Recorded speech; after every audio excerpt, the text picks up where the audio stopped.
Now we're going to learn about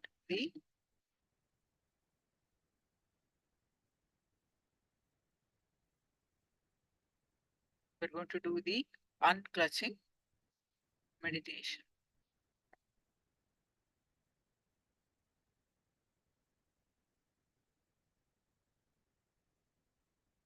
Unclutching is the ultimate spiritual truth. This process of unclutching can directly upgrade your very consciousness. Vijnana Bhairava Tantra, Sutra 46, Dharana 23. When the yogi contemplates on his body, believed to be the limited subject as the infinite space, even for a while, with the attention freed of all thought flows, he becomes liberated from all the thought flows and finally reaches oneness with Bhairava, who rests in the perpetual space of Nirvikalpa, the pure unclutched space. Unclutching is the essence of Patanjali's Yoga Sutras. The ancient Indian sage Patanjali, who was the founder of the authentic ancient yogic sciences, condense the truth explanations of which would occupy volumes into this one short verse. According to him, unclutching or the cessation of the mind and all its thoughts can be achieved by understanding a few simple concepts.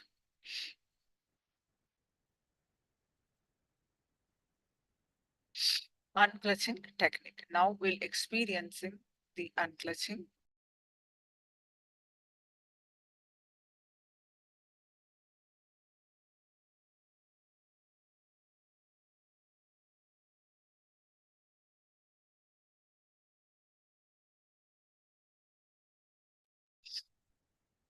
Unclutching technique. Don't create a thought, don't sustain a thought. Don't try to destroy or fight the thought. Just don't bother about what is going on inside you, whether thought, emotion, pain, or peace. Do not respond to anything. Just decide, let me be unclutched. Sit with that unclutched Nidrikalpa Samadhi, starting at my third eye intensely. Only you, me exist, nothing else. Now, let's listen from Swamiji how to unclutch. Then we'll be doing 21 minutes unclutching technique.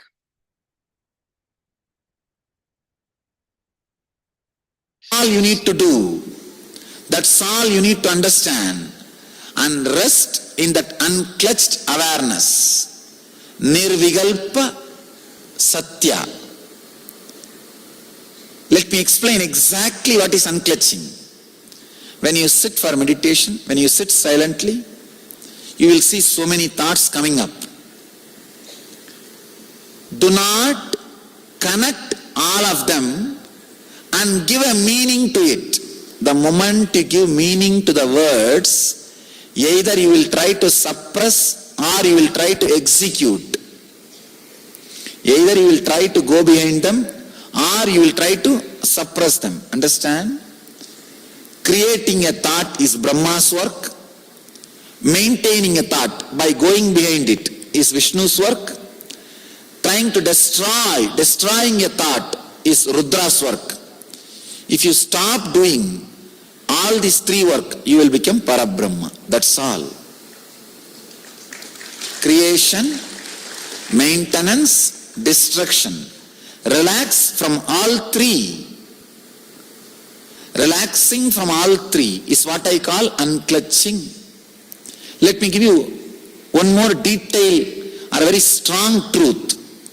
When a thought arises in you, instead of giving meaning to it, just unclutch means just relax to the source. When a thought arises, if you start giving meaning to it. What you will do, either you will try to do what the thought says, or you will try to suppress, hey, don't come, wait, I am going to meditate. Don't do both. Instead of putting your attention towards the meaning of the sound, just see the source of the sound, that's all. Then your mind will say, no, I am feeling bored. I am feeling bored is one more thought. Why are you clutching? You see, how will you have the idea that you are feeling bored? The boredom which you experienced 10 years ago, the boredom which you experienced 9 years ago, the boredom which you experienced yesterday are independent experiences. Why are you connecting all of them and giving that idea boredom? Only when you connect all of them and give the idea that this is what is boredom, now you will think, yes, I am having the same experience, I am having boredom. Do not connect and clutch and see. Just see. If your mind says, I am feeling bored, just say, what is boredom? Let me not give some meaning out of my past clutching. Let me see, what do you mean by the word boredom? Let me see how it feels like. Let me see how it feels like. Attend your enemy one thought at a time. If you think all thoughts put together is your enemy, you empowered your enemy. Always understand, when you work with your enemy, divide and rule. If you think all your enemies are gathered together, you will start having all unnecessary fears. Your enemies are not that intelligent as you think always. This is one of the important sutra. Understand? Even in your life. Your enemies are not that intelligent and cooperative, understanding as you think. Just like you, they will also have problem among themselves. Your mind, if you think your mind is your enemy, do not empower it by saying it is a one single huge organism. No. Handle it one thought at a time. One thought at a time. Because in your hand you have only one weapon. Means you have only one thought. One thought is one weapon. With one weapon, one thought, how will you handle 10,000 thoughts? No, you can't. So break your mind also. Tell your mind, come one at a time. We will face to face. We'll see face to face. Face every single thought. Unclutch from every single thought. Your mind will say, no, half an hour I unclutched. Now again thoughts are coming. The unclutching happened 30 minutes ago, the unclutching happened 20 minutes ago, the unclutching happened 10 minutes ago, are totally different individual experiences. Why are you connecting all those unclutching and feeling that this unclutching and that unclutching is same? No. This moment, what is happening in me is an independent experience. A very subtle truth, please understand. You need to put your whole attention, your whole energy, your whole awareness. Only then the click will happen. If the click happens, you are blessed. Because this very single click can be used as a key for so many difficulties and problems in your life. It will revolutionize the way in which your mind functions, the way in which you make decisions, the way in which your fears threaten you, your desires drive you crazy. The whole thing will be reorganized. The whole thing will be revolutionized. If you know any big idea or goal which drives you crazy can be replaced just by a thought of having a cup of coffee, will you have respect for that goal? Will you have respect for that ideal? Suddenly you will see what all you thought as goal does not have any more power over your inner space. You say, no, that and all is really needed for life. I don't want to leave this, I don't want to leave that. You may try to catch here, there, here, there, here, there. But what to do? Even if you try to catch, it is leaving, it is slipping. How long you will try to catch a river which is flowing? You can't. suddenly you will see a non-moving, immovable, the authentic self arises in you. That is what I call living enlightenment. Living enlightenment. Understand? An authentic being which does not need your mind to operate your body is what I call living enlightenment. Your being does not need your mind to run your body. If your mind is constantly staying inside you, it is just because of your fear. What will happen to me? How will my body run if my mind leaves me? You do not understand. If your mind leaves you, your life will happen in a much better way, in a much more intelligent way, because your mind is culprit. Your thinking is problem. Your dilemma is suffering. Your movement is depression. When you sit, if thoughts are raising, just remember, let me unclutch. Just unclutch. I am not going to empower this thought by following or by fighting. Let me unclutch. Again in 2 seconds, one more thought will come. Again, let me unclutch. After a few minutes, you will see continuously you are repeating a thought, unclutching, I am unclutching, I am unclutching. Then unclutch from that too. The moment you remember, you immediately unclutch. Unclutch from the very idea about you. Understand? You have two identity. The identity which you carry and show to the outer world as you are. See how you wanted world to know you, and the identity which you project to the outer world, that is called ahankara. And the another one identity which you carry in you, which you believe as you inside your heart.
Paramashivoham.